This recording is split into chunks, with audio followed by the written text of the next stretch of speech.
हाँ सब गोटे के प्रणाम करतानी। हम गणेश कुमार आई रहुआ सबके बीच एक भोजपुरी में एक सामाजिक गीत सुनावे के कोशिश करत बानी, जो एक बेटी के ऊपर सोहर बा। अगर वीडियो अच्छा लगे तो लाइक शेयर कमेंट जरूर करब।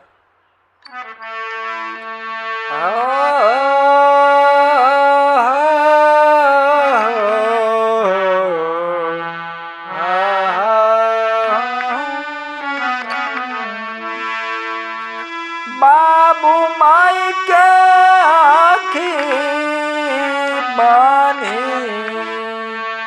कि अइलिहा कि फूल के सिंगार बनी है। ए बाबुनी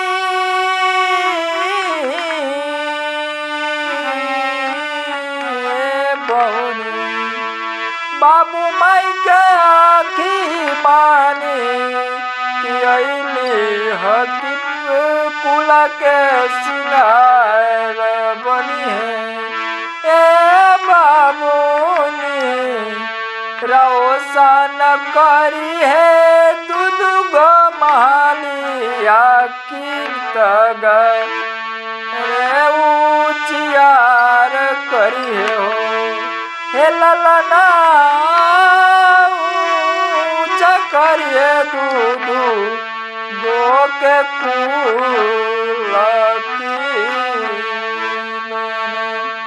के महलिया करिए। बाबूनी के चहकी कलैया कि बबुआ के चहका कलैया। ए भैया कहिए नु हे बाबूनी के करा के बन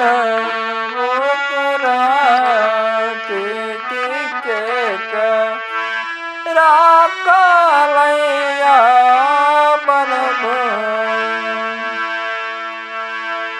देखी अगर बहन केहू के ना रही तो भाई के राखी के बांधी।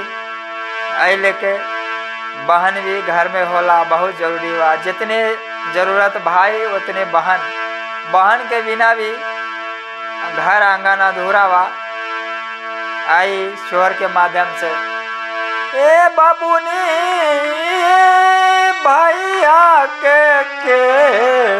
बनी है राखी के बनी है कलाई पनु। ए बाबू के बाबू माई के आँखी के बनी के बेटी होला घर के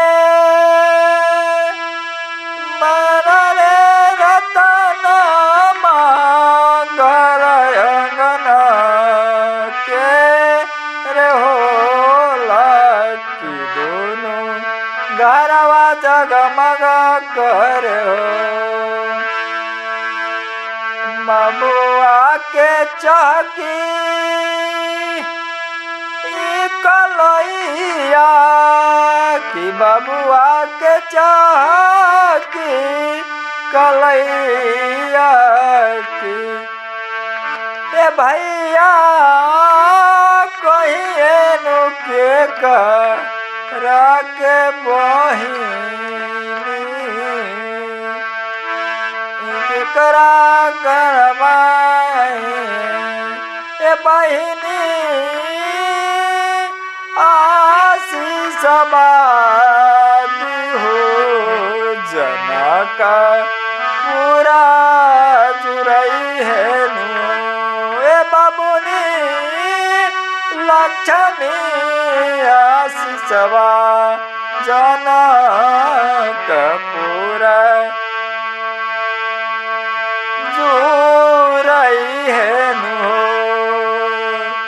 बेटी दोनों घर के होला बड़ा कुला के तारन की दोनों घर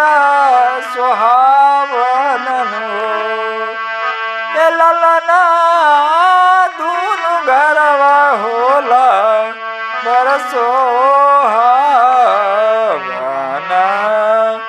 के रे स्वावने ललना दूनु घरवा होला अबुआ मामा